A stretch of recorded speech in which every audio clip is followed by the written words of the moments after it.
Welcome to Acharya classes. Myself Shivam Dixit. Last कल अपन ने डाइजेस्टिव सिस्टम के बारे में बात करी थी। आज अपन आगे का देखते हैं। एक बार मैं रिपीट कर देता हूँ। जैसे मानव जीवन की जो सबसे छोटी इकाई है वो है कोशिका। बहुत सारी कोशिकाएं मिलकर बनाती हैं ऊतक, और अनेकों ऊतक मिलकर बनाते हैं अंग। बहुत सारे अंग मिलकर बनाते हैं अंगतंत्र,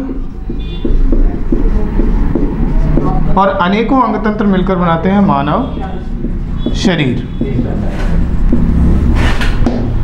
आज अपन मानव शरीर के बारे में ही बात करेंगे। अंगतंत्र, इसी से मैं एक डेफिनेशन बना रहा हूं, तंत्र। कल भी अपन ने बात करी थी, अंगों का ऐसा समूह जो मिलकर एक ही कार्य को संपादित करे या एक ही कार्य को करे, उसे अपन तंत्र कहते हैं। और एक मानव शरीर के अंदर अनेकों तंत्र पाए जाते हैं। जैसे कि मैं बात करूं, पाचन, श्वसन, उत्सर्जन, परिसंचरण, जनन, अध्यवरणी और तंत्रिका तंत्र। लास्ट अपन ने पाचन तंत्र की बात करी थी। इस पाचन तंत्र के अंतर्गत अपन ने पाचन के मुख्य घटक और साथ ही साथ भोजन को पचाने के लिए किस किस अंग का सहायता लेनी पड़ती है उसके बारे में बात करी थी। जैसे कि मुख, ग्रसनी, ग्रसिका, आमाशय, छोटी आंत, बड़ी आंत, गुदा। इसी के साथ साथ अब अपन आगे बढ़ते हैं। अपन ने भोजन को पचा लिया। भोजन को पचाने के बाद उस भोजन को छोटी आंत में पाई जाने वाली रक्त वाहिनी, रक्त कणिकाओं की सहायता से अपन ने क्या किया, उस पचे हुए भोजन को रक्त में मिला दिया। और जो भोजन अपन ने पचा हुआ मिलाया, वो मिलाया अपन ने ग्लूकोज के रूप में। अभी अपन के पास एक यूनिट है, इस यूनिट को अपन क्या कहेंगे, ग्लूकोज। ठीक है। ग्लूकोज के बाद अपन आगे बढ़ेंगे कि इस ग्लूकोज का आगे क्या होता है। आगे अपन बात करते हैं ग्लूकोज की।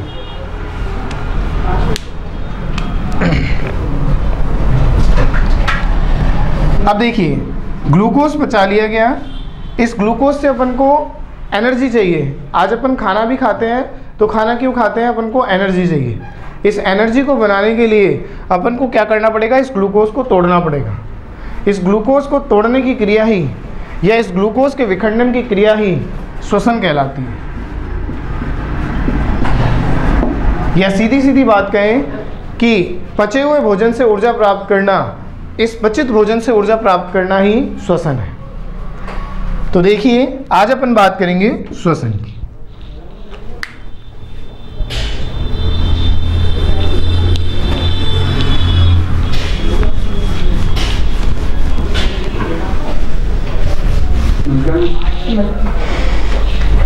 श्वसन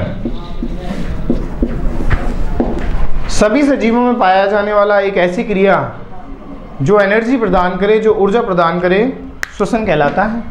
या पचे हुए भोजन से ऊर्जा प्रदान करने की क्रिया श्वसन कहलाती है। मानव ने या हम लोग भोजन को पचाने के बाद ग्लूकोज का निर्माण करते हैं,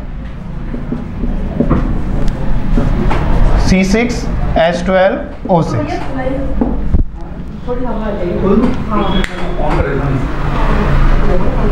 पचे हुए भोजन से ऊर्जा प्राप्त करना श्वसन, और श्वसन भी किस चीज़ का विखंडन कर रहा है, ग्लूकोज का। मानव शरीर में इस क्रिया को करने के लिए अनेकों अंग सहायता करते हैं। ये बात मैंने पहले भी बताई है कि एक विशेष प्रकार का तंत्र, बहुत सारे अंगों का ऐसा समूह होता है जो मिलकर एक ही कार्य को संपादित करते हैं। यहाँ अपन बात कर रहे हैं श्वसन की। तो मानव के अंदर भी एक विशेष प्रकार का तंत्र पाया जाता है जिसे अपन श्वसन तंत्र कहते हैं। तंत्र शब्द आ गया, क्या इसका मतलब, इसके अंदर अनेकों अंगों का समूह होगा। तो पहले अपन श्वसन की बात करते हैं, उसके बाद अपन तंत्र की बात करेंगे। श्वसन देखिए, अब ये भी मैंने डेफिनेशन दी है, पचे हुए भोजन से ऊर्जा प्राप्त करने की क्रिया श्वसन कहलाती है। ठीक है। और वो पचा हुआ भोजन क्या है, ग्लूकोज। इस ग्लूकोज का फॉर्मूला C6H12O6। ठीक है, अब देखिए श्वसन दो प्रकार का होता है, वायवीय और अवायवीय। नाम कल भी मैंने बात करी थी कि शब्द से ही आप हेडिंग से ही डेफिनेशन बनाने का क्रिया कर सकते हैं। मतलब आप इन लिखे हुए शब्दों से ही, इन हेडिंगों से ही इसकी डेफिनेशन बना सकते हैं। जैसे मैंने बात करी वायवीय, शब्द आ रहा है वायवीय यानी वायु यानी ऑक्सीजन। ऐसा श्वसन जो वायु की उपस्थिति में हो, ऐसा श्वसन जो ऑक्सीजन की उपस्थिति में हो, उसे अपन क्या कहेंगे? वायवीय श्वसन कहेंगे। इसे एक नाम से और जानते हैं, ऑक्सी श्वसन। दूसरी तरफ अपन बात करते हैं अवायवीय श्वसन की। श्वसन की वह क्रिया जिसमें वायु की आवश्यकता ना हो या ऑक्सीजन की आवश्यकता ना हो, इसे एक नाम से और जानते हैं जिसे अपन कहते हैं अनॉक्सी श्वसन।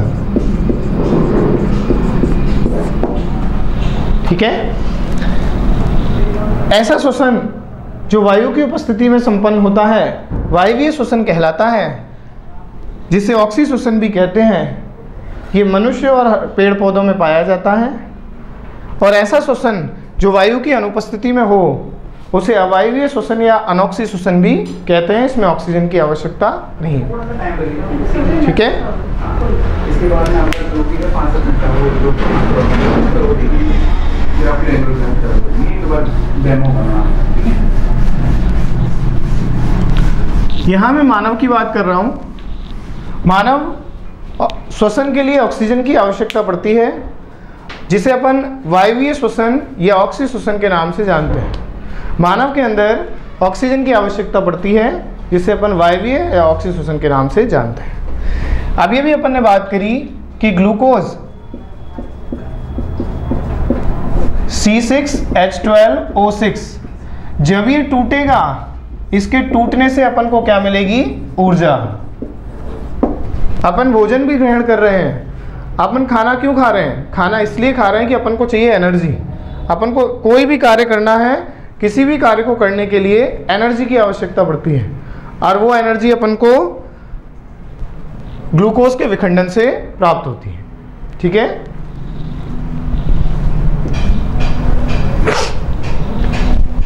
इसके लिए मानव शरीर में एक विशेष प्रकार का तंत्र पाया जाता है, जिसे अपन श्वसन तंत्र कहते हैं। मैंने कल भी बात यही करी थी कि विज्ञान में, बायोलॉजी में, विज्ञान के किसी भी विषय में, किसी भी भाग में आपको अगर एक अच्छा स्ट्रक्चर, एक अच्छा डायग्राम बनाना आएगा तो आप उसके बारे में पूरा डिस्क्रिप्शन कर सकते हो। कल अपन ने पाचन तंत्र की बात करी थी। पाचन तंत्र में भी एक सिंपल सा डायग्राम, एक सिंपल से चित्र की सहायता से अपन ने क्या किया, उसके बारे में पूरा जानकारी दे दी थी। यहाँ भी मैं किसकी बात कर रहा हूँ? श्वसन तंत्र की बात कर रहा हूँ। शब्द आ गया तंत्र।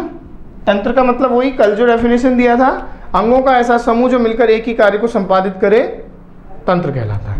यहाँ बात कर रहे हैं श्वसन की, तो श्वसन के लिए भी कुछ ऐसे अंग पाए जाएंगे जो मिलकर एक ही कार्य करेंगे। जैसे कि मैं बात करूं श्वसन तंत्र के लिए, नासा छिद्र, नासा मार्ग, ग्रसनी, श्वास नली, श्वसनी, फेफड़े और कूपिका है।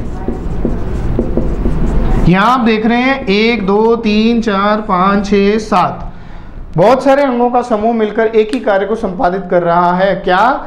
ऑक्सीजन को या वायु को ग्लूकोज तक पहुंचाने का कार्य कर रहा है, श्वसन का कार्य कर रहा है। उसको अपन किस नाम से जान रहे हैं? वायवीय श्वसन या श्वसन तंत्र के नाम से जान रहे हैं। तो आगे बढ़ते हैं।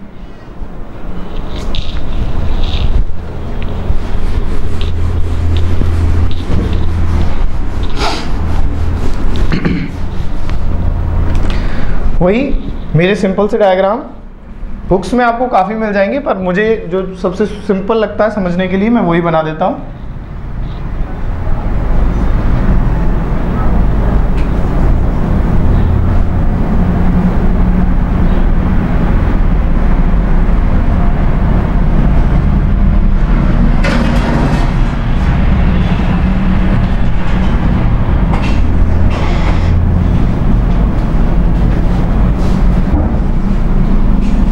आप देख सकते हैं ये सी आकार के छल्ले हैं।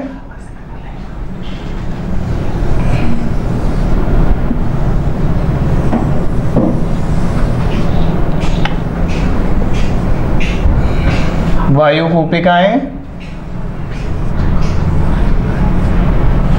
फेफड़े। ये बस आपको अच्छे से समझाने के लिए बहुत सिंपल है। मोस्टली आप टॉपिक डायग्राम के जरिए आसानी से समझ सकते हैं। मैं शुरुआत करता हूं नामकरण की। आप देख सकते हैं नासा मार्ग, नासा छिद्र, मुख, ग्रसनी। कल अपन ने बात करी थी कि ग्रसनी पाचन और श्वसन तंत्र दोनों का भाग है। यहां पर भी आ रही है, देखो ग्रसनी। श्वास नली, इसके बीच में एक गले में आपने देखा हो एक फूली सी संरचना होती है, महसूस करिए सभी, जिसको अपन कहते हैं स्वर यंत्र, लैरिक्स। कंठ जिसे बोलते हैं, श्वास नली, फेफड़े, श्वसनी और कूपिकाएं। आप जब सांस लेते हैं, आप देखे होंगे वायु अंदर लेते हैं तो ये वाला हिस्सा थोड़ा ऊपर की ओर उठ जाता है और अंदर की ओर दब जाता है, उठ रहा है दब रहा है। इसके लिए अपने इस हिस्से में एक पट्टी पाई जाती है। इस पट्टी को अपन बोलते हैं डायफ्राम। हिंदी में इसका नाम है तनुपट। डायफ्राम ही इजी है, डायफ्राम ही याद रखिए आप। तो ये देख रहे हैं आप, बहुत सारे अंगों का ऐसा समूह जो मिलकर एक ही काम को करे उसे तंत्र कहते हैं। यहाँ बहुत सारे अंगों का समूह मिलकर ऑक्सीजन को, वायु को शरीर के अंदर प्रवेश करा रहा है। इस क्रिया को अपन श्वसन कहते हैं और इन सभी अंगों को मिलकर अपन क्या कहेंगे, श्वसन तंत्र की बात करेंगे। ठीक है, तो अपन अब आगे बढ़ते हैं। पहले अपन ने बात करी थी मुख, ग्रसनी, ग्रसिका, आमाशय। तो अपन ने शुरुआत की बात करी थी कि मुख कैसे कहाँ पाया जाता है, इसलिए। तो देखिए भाई, सबसे पहले मैं बात करता हूँ आपकी नासा छिद्र, नासा मार्ग की। इसके बारे में आप बताएंगे। हमारे चेहरे के सामने की ओर दो छिद्र पाए जाते हैं जो कि एक अंतरिका पट की सहायता से दो भागों में बटे होते हैं। इस छिद्रों को अपन नासा छिद्र कहते हैं। वायु सर्वप्रथम इनके अंदर से प्रवेश करती है। आप देख सकते हैं वायु जब इनके अंदर से प्रवेश करती है तो इनमें एक लेयर होती है। इस लेयर में रोम और इस लेयर में श्लेष्मा पाई जाती है। वायु इनसे छनकर आगे की ओर बढ़ती है।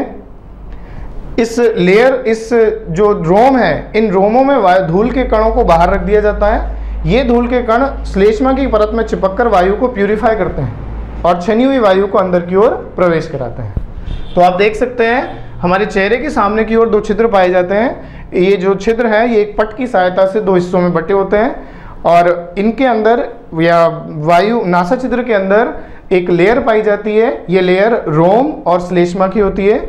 ये रोम और श्लेष्मा क्या करते हैं, वायु को छानने का काम करते हैं। इसी के साथ साथ वायु नासा मार्ग से होती हुई ग्रसनी में प्रवेश करती है। नासा मार्ग से होती हुई ग्रसनी में प्रवेश करती है। ग्रसनी के बारे में मैं उसी का बताऊंगा, पाचन तंत्र का, अगर आपको याद हो तो। ग्रसनी एक कीप के समान संरचना है। ये श्वसन तंत्र और पाचन तंत्र का भाग है। यदि अपन ग्रसनी का अलग से एक डायग्राम बनाएं तो आप देख सकते हैं ग्रसनी कुछ इस प्रकार की होती है। ये आप देख रहे हैं कीप के समान है, जो ऊपर से नासा छिद्र और नीचे से मुख से घिरी हुई है। कभी कभी आपने सर्कस में देखा होगा या किसी जादूगर में आपने ये देखा होगा कि वो नाक से रस्सी डालते हैं और मुख से निकाल लेते हैं। वो इसी का काम है कि यहाँ से डाला, यहाँ से निकाल दिया। ठीक है, तो ग्रसनी क्या करती है, अपने कीप के समान संरचना है जो श्वसन तंत्र और पाचन तंत्र दोनों का भाग है। इसी के बाद एक चीज़ अगर मैं याद करने के लिए बता दूं, जो अपना श्वसन अंग है वो दो भागों में बटे हुए हैं, ऊपरी श्वसन अंग और निचला श्वसन अंग। ऊपरी श्वसन अंग में आप कंठ से ऊपर के सभी अंगों को रख सकते हैं। जैसे कि मैं बात करूं नासा छिद्र, ग्रसनी और कंठ, स्वरयंत्र कह सकते हैं आप इसको।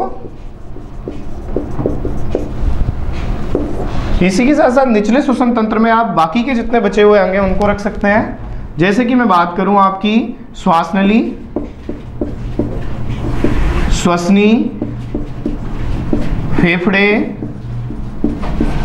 कूपिकाएं आदि। तो हमारे श्वसन तंत्र को दो भागों में बांट दिया, निचला श्वसन तंत्र और ऊपरी श्वसन तंत्र। ठीक है, ऊपरी श्वसन तंत्र में क्या क्या आ गए? नासा छिद्र, ग्रसनी और कंठ आ गए, और निचले में श्वास नली, श्वसनी और फेफड़े और कूपिकाएं। ग्रसनी के बाद वायु हमारे गले में प्रवेश करती है। गले में प्रवेश करने के बाद ये वायु हमारे स्वरयंत्र से टकराती है। स्वरयंत्र से टकराने के बाद ये वायु एक कंपन उत्पन्न करती है। ये स्वरयंत्र एक कंपन उत्पन्न करता है, जिस कंपन के कारण हमारे स्वर, हमारी आवाज गले से बाहर निकलती है, जिसको अपन स्वरयंत्र कहते हैं।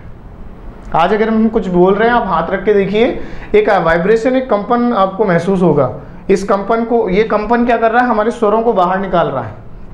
वो किसकी सहायता से है? स्वरयंत्र की सहायता से। इसके बाद वायु हमारी आगे की ओर प्रवेश करती है, यानी निचले श्वसन तंत्र में प्रवेश करती है। इस निचले श्वसन तंत्र में सर्वप्रथम अपन बात करते हैं किसकी? श्वास नली। श्वास नली में आप देख सकते हैं, ये मैंने कुछ सी आकार के छल्ले बनाए हैं। आप देख सकते हैं, अगर मैं इनको यूं काटूं तो देखिए आप सी आकार के छल्ले यूं करके हैं। ये छल्ले क्यों हैं यूं? आपने देखा हो कि जब आप किसी पाइप में से पानी निकालते हैं तो पीछे वाला जो पाइप है, पानी निकलने के बाद पिचक जाता है। वायु, ये जो अपनी नली है, ये बहुत लचीली, बहुत कमजोर और मुलायम है। वायु जब इसमें से आगे की ओर प्रेशर से प्रवेश करेगी तो पीछे का हिस्सा क्या है कि दबने की कोशिश करेगा। इसके कारण क्या होगा कि जो अपनी ये श्वास नली है चिपक जाएगी। इसके लिए क्या होता है कि ये सी आकार के छल्लों की बनी है। ये दोनों आकार के छल्ले एक दूसरे पर प्रेशर डालते हैं, जिससे क्या होता है कि ये चिपकते नहीं है, पिचकते नहीं है। ठीक है, इसके बाद वायु जो श्वास नली है, अपनी श्वास नली दो हिस्सों में बढ़ जाती है। ये अपनी ओर के फेफड़ों में खुलती है, जिन्हें अपन श्वसनी के नाम से जानते हैं। ठीक है, श्वसनी अपनी ओर के फेफड़ों में खुलती है, दाईं श्वसनी और बाईं श्वसनी।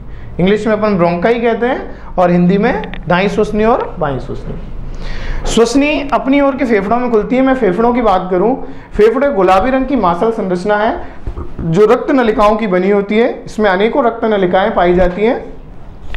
इसके बाद देखिए, दायां फेफड़ा, बायां फेफड़ा, दोनों अलग अलग प्रकार के फेफड़े हैं। ये लचीले होते हैं, मांसल होते हैं, और इनके अंदर रक्त नलिकाओं का जाल होता है। इन रक्त नलिकाओं के जाल को अपन कहते हैं कूपिकाएं। ये अनेकों कूपिकाएं एक वृक्ष के समान संरचनाएं बनाती हैं। इस वृक्ष के समान संरचनाओं में वायु बाहर से अंदर की ओर प्रवेश करती है, इनको खींचा जाता है। जिस प्रकार आप बलून, गुब्बारे को देखते हैं, गुब्बारा जब अंदर की ओर आता है, गुब्बारे में वायु अंदर आती है तो गुब्बारे क्या होते हैं? फूल जाते हैं। ऐसी ये जो अपनी कूपिकाएं हैं, ये कूपिकाएं क्या होती हैं? फूल जाती हैं। फूलने के कारण क्या होता है? अपना जो वक्ष भाग है, ये वक्ष भाग ऊपर की ओर उठने लगता है, और यहां से अगला अपना जो तंत्र है वो शुरू हो जाता है। श्वसन तंत्र का केवल इतना काम है कि बाहरी वायु को अंदर लेके आना और अंदर की अपशिष्ट वायु को बाहर ले जाना, ऑक्सीजन को अंदर लाना और कार्बन डाइऑक्साइड को बाहर निकाल देना। जिस रास्ते ऑक्सीजन लाई गई उसी रास्ते अपन क्या करेंगे? कार्बन डाइऑक्साइड को बाहर निकाल देंगे। ठीक है, तो ये अपना श्वसन तंत्र है, जो कि बहुत सिंपल, बहुत इजी लैंग्वेज में है। इसे आप आसानी से डायग्राम की सहायता से भी पढ़ सकते हैं और आप अनेकों तरीके से पढ़ सकते हैं। बहुत इजी समझना है, बस आप कुछ जो टॉपिक्स हैं इनको विशेष तरीके से ध्यान रखिए। आज एक छोटी सी जानकारी दूंगा मैं।